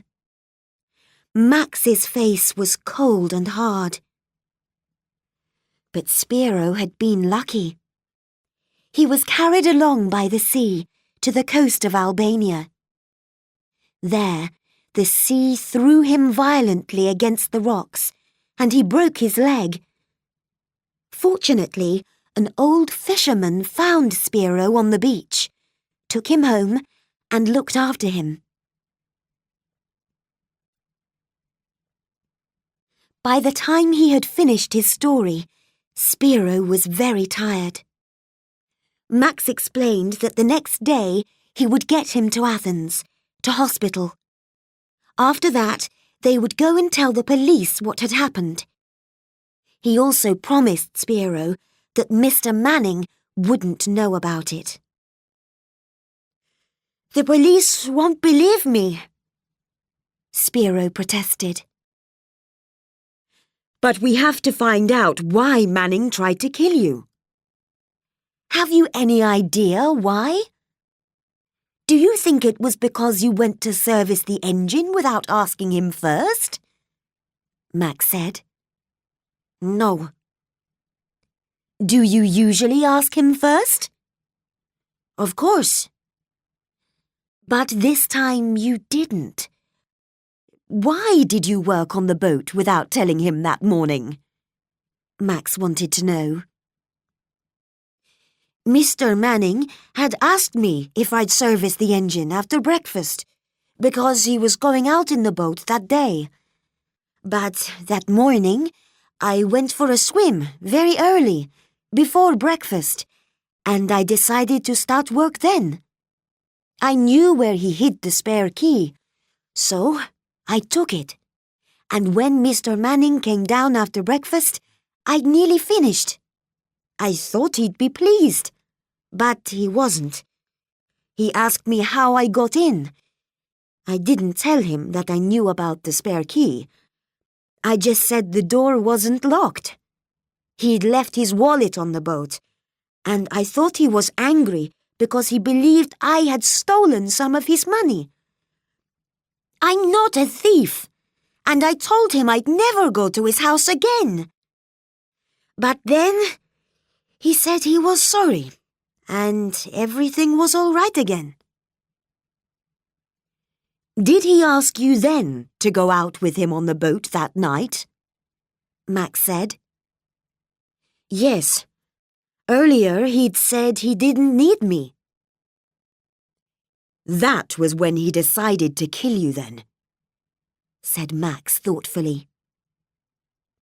Did you see anything unusual on the boat? He continued. What about the wallet? Were there any papers in it? No, only some foreign money, I think, but I didn't really look. Did Manning leave you alone on the boat after this? Max asked. No, replied Spiro. He asked me to go to the house and help him with some photographs. I worked there all day, and he telephoned my mother and told her that I was going out with him that night. He wanted to be sure that you saw nobody, Max said. All right, Spiro. I'm going to lock you and Adoni in here while I take Miss Lucy home. I'll be back in half an hour. You have the gun, Adoni? Yes, replied Adoni. And this, added Spiro, and he held up a shining knife. Adoni followed Max to the door. What about Sergeil? He asked. Oh, he'll sleep now, said Max. And I'll sleep in the kitchen when I come back. Call me if you need me. Max and I walked back along the passage. Now you understand why Manning mustn't know about Spiro. We've got to find out what he's doing. Yanni suspected that Manning was involved in something and that he wasn't really here just to take photographs and write a book. Perhaps Yanni went to look round the boathouse and Manning caught him and killed him. He could have put the body in Yanni's boat, taken it out to sea, and left it. Yanni was hit over the head, so it looked like an accident. It was probably also Manning who shot at the dolphin to keep people away. I was shocked and silent. Then I turned to Max. What do you want me to do to help? Keep Manning away from Corfu harbour when I bring Spiro back from Athens. I can't fly from the airport on the island. Everybody would know. I'll have to hide Spiro in my car, take the car ferry across to the mainland, and fly to Athens from there. Tomorrow, I'll phone you to tell you what time I'll be back the following day. I'd like to take the ferry that gets back at 5:15. Could you have tea with Manning and keep him away from the harbour until after 6 o'clock? I'll hate it, but I'll do my best, I said. Chapter 11. A difficult afternoon. I slept very late that day. Phillida woke me when she let the bright sunlight into the room. It was midday. It's about time too, she said. I've brought you some coffee. Oh yes, Godfrey phoned. I sat up quickly, and Phillida looked surprised. What did he want? I asked. He wanted to know if you were safe and had the ring, of course. Phillida held up her hand. The diamond ring was back on her finger. And what time did you get in? What happened? She continued. Quickly, I told Phillida something about the night's events, but not about Spiro, of course, nor about Sir Julian. Phillida listened with interest, but then she looked at her watch and cried, Good heavens! I'll have to hurry. I'm going into town to have my hair done and to do some shopping. I thought I'd have lunch there too. Do you want to come with me? When are you leaving? I asked. In about 20 minutes, she replied. Just then the phone rang. Oh, that'll be Godfrey again. He was going to ask you to have lunch with him, I think. What shall I tell him? I said, say I'm in the bathroom and I can't come to the phone, and tell him that I'm going out with you. Ask him to call me tonight. Then you are coming with me? Asked Phillida. No, I'll just rest today and go to the beach later, I said. OK, replied my sister, and she went to answer the telephone. After an early lunch, I told Miranda that I was going down to the bay, and I went to get my swimming things. I wasn't going there, of course, in case Godfrey saw me. But I was hoping to see Adoni in the garden of the castello to find out if Max and Spiro had got away safely. But when I came out of my room, Miranda was waiting for me. Adoni had sent a message to say that all was well. Did he tell you about the dolphin? I asked Miranda. Yes, she replied. That's all right then. Thanks, Miranda, I said, and left the house. I went towards the woods, and when I got there, I left the path and climbed higher. I sat down in the shade and tried to read my book, but I couldn't. From where I sat, I couldn't see the castello, but I could see the roof of the Villa Rotha. I could also see the Villa Forlì in the distance below me. And then I saw what I had expected to see. Godfrey was coming along the path. He didn't go down to the bay, but he stood there looking out towards the sea. He seemed to be looking for someone on the beach or out at sea. He looked towards the Forlì house, and for a moment I thought he was going to make his way towards it. But he turned and went back along the path. Soon afterwards, I saw his boat slide quietly out of the Castello boathouse where he kept it. Godfrey was at the tiller, and I watched the boat until it disappeared from my view in the direction of Corfu town.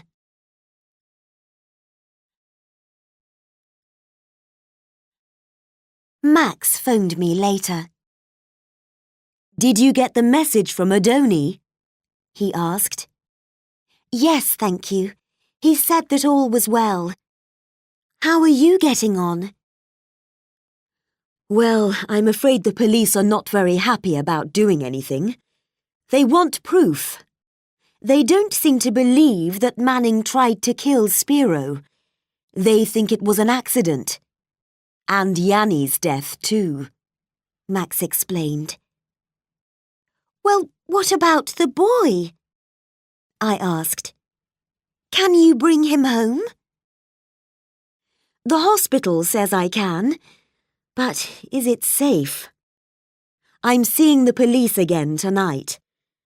And there's tomorrow. We can try again then.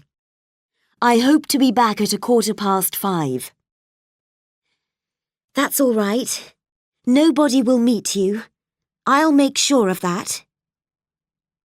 Good. But take care of yourself. His voice was anxious. And you? I replied. After I put the phone down, I sat there for some time, looking out at the stars in the evening sky. I felt calm and determined, and when the telephone rang again, I didn't even jump. I picked it up. Yes? Oh, hello, Godfrey. Yes, it's Lucy. The next day, Godfrey called for me immediately after lunch. He had asked me to have lunch with him, but I knew he only wanted information from me, so I refused. I didn't want to spend too long with him. However, I said that I would love to go for a drive with him in the afternoon. I added that I would like to visit Paleokastritsa, a famous and beautiful place on the western coast. Godfrey sounded quite happy with this idea. When we left, we saw Maria outside the villa, and Godfrey waved to her and smiled. She smiled back. Had he really tried to kill her son? I found it difficult to believe now, in the light of day. It was a very pretty road. I watched the scenery and talked to Godfrey about anything I could think of. But suddenly, I noticed that we had driven past the sign which said Paleokastritsa. I told Godfrey this, and he replied, Oh yes, I'm sorry. We'll go there one day when I haven't got to be back early. Have you got to be back early? I inquired. Well, yes, I'm afraid I have. I'm going out to dinner with friends tonight, he said. Where are we going then? I said. To the Achillean. It's a villa which was built for the Empress of Austria. Oh, that's a wonderful idea, I replied enthusiastically.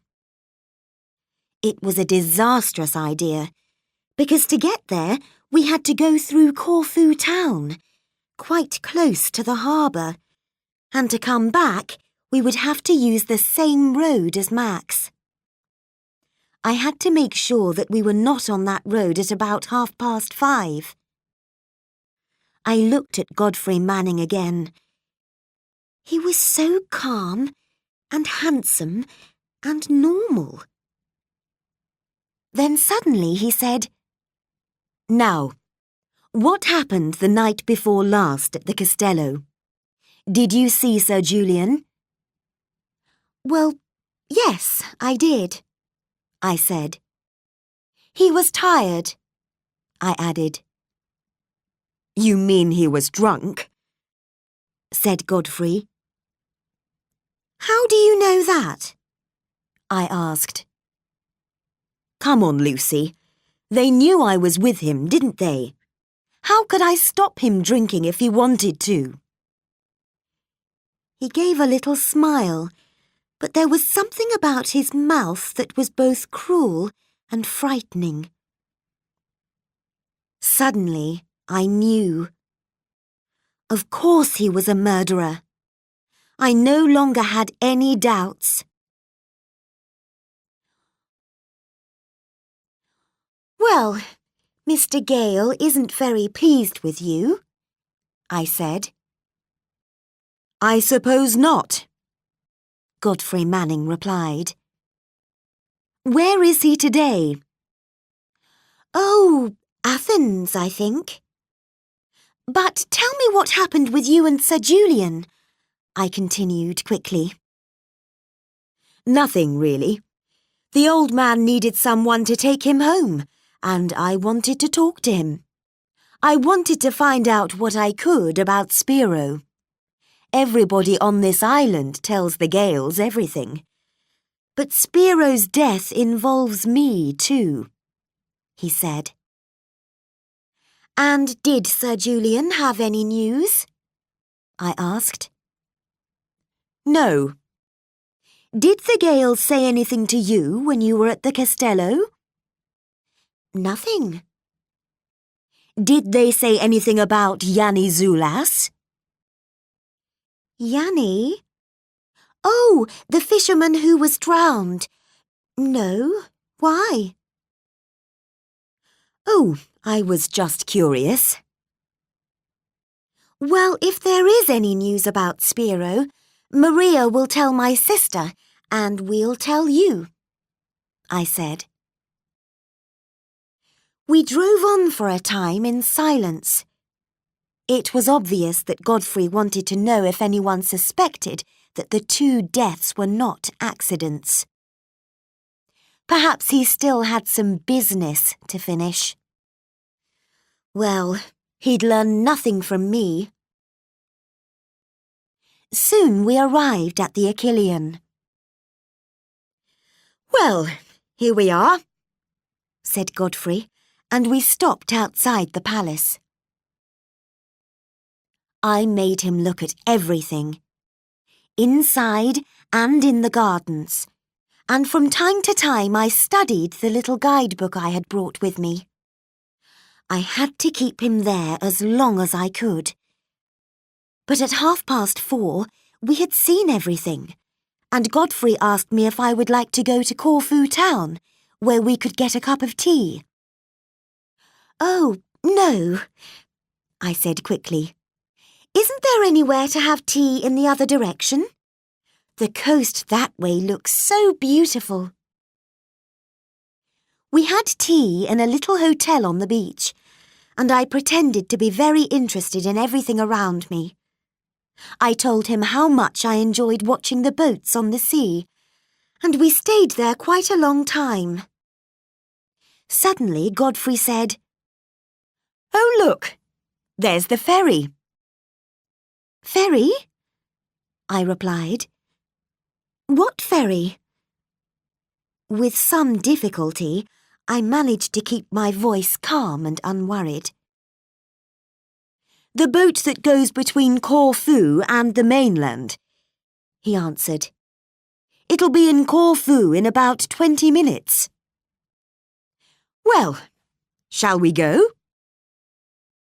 "I'd like to go upstairs first, please," I said. The owner of the hotel led me to a bathroom, where I feverishly studied my guidebook. Ah, yes, the place where Menecrates was buried. I would ask Godfrey to take me there. It was on the way back. He did take me there, and it was a wonderful idea because nobody knew where it was. We asked everybody we met, and they all sent us to the wrong place. Godfrey thought I just didn't want to leave him. When we finally found it, it was after 6 o'clock. "Would you like to come and have a drink with me before I take you home?" Godfrey asked. "That would be lovely," I said. Chapter 12. A Discovery. It was quite dark when Godfrey drove me back to the Villa Forley. Phil was out, but she had left me a note. She said that Leo was coming to Corfu with the children for 2 weeks, so she had gone to Corfu town to do some shopping. I read the note, and just then Miranda came in and said that Phillida had phoned. She had met some friends in town, and she was having dinner with them at the Corfu Palace Hotel. Miranda had also heard from Adoni that Max would be late and would not be on the ferry which arrived at 5:15. Miranda was different, excited and happier. She seemed to want to tell me something. Finally, I said, "Miranda, what is it? Something's happened. Can you tell me about it?" I hoped desperately that Adoni had kept his promise not to tell her about Spiro. She was silent for a moment, and then she said, "Adoni and we found it together this afternoon. I had some free time, so I went to find Adoni. They said he was swimming in the bay, and I went down to look for him. I saw him coming out of a cave in the cliff under Mr. Manning's villa. At first, he wasn't very pleased to see me, but then he took me into the cave and showed me what he'd found. In the water, at the bottom of the cave, there were some books.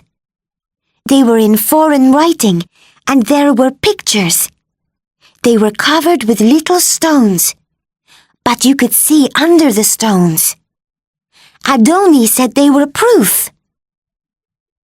Miranda's eyes were wide with wonder. Proof of what?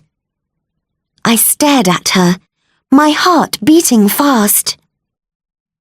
That all the stories about Saint Spiridion and his magic books are true. Adoni didn't explain, and he said it must be a secret until he has talked to Mr. Max. Clearly, Adoni had invented some magic explanation for Miranda, but the word proof to me meant only one thing. Adoni must have found something to connect Godfrey Manning with the murders. Well, Miranda, I said, that's very exciting news. I think I'll telephone the Castello now and ask Adoni about it. But there's no one there, she said. Sir Julian has gone out to have dinner with a friend, and Adoni has gone to the harbour to meet Mr. Max from the ferry at 11 o'clock. Of course, Adoni would tell Max, but then I remembered that Godfrey Manning was also going out tonight. Perhaps when Max and Adoni came back with the police, this proof that Adoni had found would no longer be there. There was only one thing to do. I stood up. Will you show me this cave and these books now, Miranda? I asked. My voice was urgent. Now? She repeated, surprised. But it's so dark. Please, Miranda, I begged. Don't ask me to explain, but I must go now. It's very important. Just show me the cave. Well, of course, Miss Lucy, Miranda replied. But what would happen if Mr. Manning came down? Adoni seemed worried about Mr. Manning. He won't. He's out. He told me so. But we'll phone his house to make sure. I called the Villa Rotha, but there was no reply. Shall I get the torch, Miss Lucy? Miranda asked. Yes, please. I'll get my coat and change my shoes, and you put a coat on too. 3 minutes later, I was ready, and I had taken Leo's gun from his room. Chapter 13. Proof. The bay was dark and silent. We crossed the beach and made our way towards the path which led up to the Villa Rotha. Miranda went first, and suddenly she stopped in front of some bushes which grew against the cliff. She pulled them to one side, and I saw a small opening and a passage which led down. Miranda went in first because she knew the way, and I followed her. The passage turned left and right, and at the end of it we came to some natural steps in the rock. They went down to a kind of shelf which ran round a long cave with a pool of black water at the bottom of it. Down there, said Miranda urgently. Shine the torch down there, she repeated, pointing to the water. It was there, and there were stones on top of it to hide it. But to me, it looked more like a box than books. Just then, I heard a noise. I switched off the torch quickly. "Keep very still," I whispered to Miranda. "Listen." The sound came again. A careful footstep somewhere in the passage above. He was coming. "Quick," I whispered. "We must hide." Slowly, carefully, almost without a sound, we moved back behind the rocks. And then the cave was filled with light. We heard a man's breathing and the sound of something going into the water. More noises. Things were being pulled from the pool. At last, the light moved away, and we were left in blackness. "Wait," I whispered to Miranda. I went back to the pool and looked down into the water. There was nothing there. The proof had gone. I had to follow him. I went back to Miranda. "It's all right," I said. "You can come out now." "What was it?" she asked, and now she was afraid.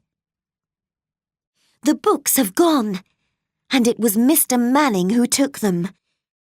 I have to see where he puts them, but he mustn't see us. I'll explain later. Do you understand, Miranda?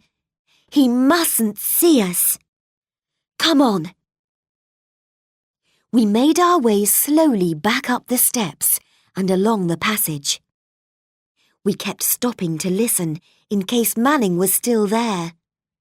But soon we reached the entrance to the cave. We didn't dare to follow the path because we didn't want Manning to see us, so we moved carefully through the bushes. There was no moon, but the sky was full of stars. We stopped just above the boathouse. I thought that the door was open, but I couldn't quite see. But then I heard the sound of a door closing. A dark shadow moved silently across the boathouse wall. And then he came quietly up the path. We lay very still, and I saw him quite clearly.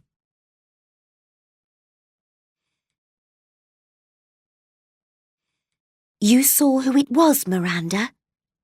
I whispered. "Of course," she replied. "It was Mr. Manning. But, Miss Lucy, what is happening?" I started to explain to her. "Look, Miranda, Mr. Max and I think things have been happening. We think that they are connected with Spiro's accident. Adoni thinks so too. It's serious, and it might be dangerous. Will you help me?" "Yes. Look! Up there!" Miranda was pointing to the top of the cliff. A light had gone on in the Villa Rotha. "I wish I could get into that boathouse," I said. "I think Mr. Manning's put the things from the cave in there. He said he was going out, but perhaps that wasn't true. Perhaps he's going out with the boat later, and then it'll be too late. Anyway, the boathouse is locked." "I know where the spare key is," said Miranda. "Spiro showed me." Just then, the lights in the villa went out, and I heard the sound of Godfrey's car. Then I saw its lights disappear into the distance, and it was dark again. I pushed my hand down into the pocket of my coat and felt the hardness of Leo's gun. I didn't want to go near Godfrey Manning's boathouse, but I had to. "Come on," I said to Miranda, and we ran down the path. "When we've got the key," I said, "you must go straight back to the castello. Then you'll see them as soon as they get home. But try to telephone Adoni first. Do you know where he could be?" "Yes. There are 2 bars where he sometimes eats." We had reached the boathouse, and Miranda ran to find the spare key. She pushed it into my hand. "What shall I tell Adoni?"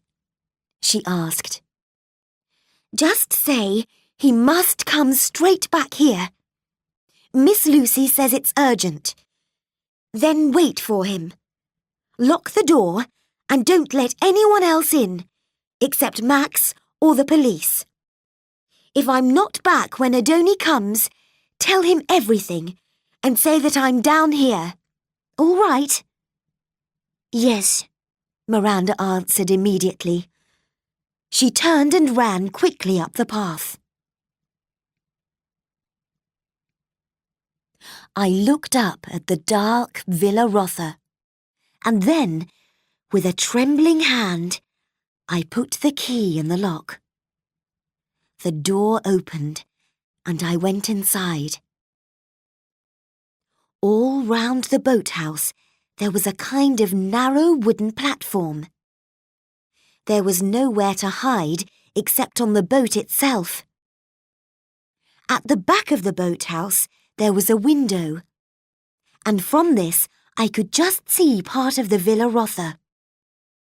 If Godfrey did come back, I would see the lights and know that he was there. I stepped onto the boat and tried the cabin door. It wasn't locked. I looked through the window to make sure that I was still safe. And then I went into the cabin. I shone my torch round it, and then I began my search. I looked everywhere, in every cupboard, corner and container, under the beds, in the little kitchen. I found nothing. There were 2 doors in the floor, one under the table and one at the front of the boat. I pulled them both open and looked below, but there was nothing. Quickly, I ran back to look through the boathouse window at the Villa Rotha again. It was still in darkness. I could search for a little longer. I started on the deck, and I searched every possible hiding place. And still I found nothing. I had looked everywhere that I could think of, and I stood on the deck, wondering where to look next. Suddenly, I saw the answer. A trail of wet drops across the deck. Drops of water from a wet packet. Of course! I followed them back into the cabin and over to the table. On the table, there was still a wet square where he had put the packet down. There were no more drops of water because Godfrey must have opened the door under the table. But I had looked there already and found nothing. Once again, I pulled open the door and looked down into the square hole. I knelt down, switched on the torch, and stared down into the water lying in the bottom of the boat. Nothing. I lay down and put my head through the hole. And they were there. They were on a special shelf under the floorboards and just above the water. They were some way back from the opening and you had to lie down to see them. I ran back to the window. The Villa Rotha was still in darkness. In 2 minutes, I had one of the packets in my hand. It was wrapped in plastic, and it was difficult to see what was inside. A picture, some words. Somewhere, something banged. I jumped in terror and dropped the torch. I picked it up quickly and swung round to look. There was nothing, only darkness. It must have been the wind, I thought. The door banged again. I'd had enough. Holding the packet carefully, I climbed out of the boat. At that moment, I saw a movement on the path outside the window. It was only a shadow, but it was him, and he was coming towards the boathouse fast. I had to hide the packet. He'd already murdered one person and tried to kill another because of it. There was only one place, down the side of the boat. Wildly, I tried to push it down into the water, but the boat was too close to the platform and the packet wouldn't go down. I tried again, and this time I heard the packet fall into the water. At the same time, Leo's gun slid from the pocket of my coat and followed the packet into the water. I heard Godfrey's key in the door. I had to hide. But where? The only place was in the cabin. Quickly and silently, I slipped back into the cabin and ran over to the bed. I lay down and pulled up all the blankets over me. I lay still and hoped that he wouldn't come into the cabin. I could feel him moving about the boat. The wind was stronger now, and the boat was rocking more. I heard the sound of metal, and I could smell the sea air. And suddenly, I realized what he'd done. He had taken the boat out of the boathouse, and we were out at sea. I couldn't move. I tried to think. Max and Adoni would come home, they would find that the boat had gone, and they would guess that I was on it. I hoped that Godfrey wouldn't discover the packet had gone, because then he would search the boat, and he would find me. I must stay where I was. Perhaps the wind would keep Godfrey on deck. Perhaps he wouldn't come down to the cabin at all.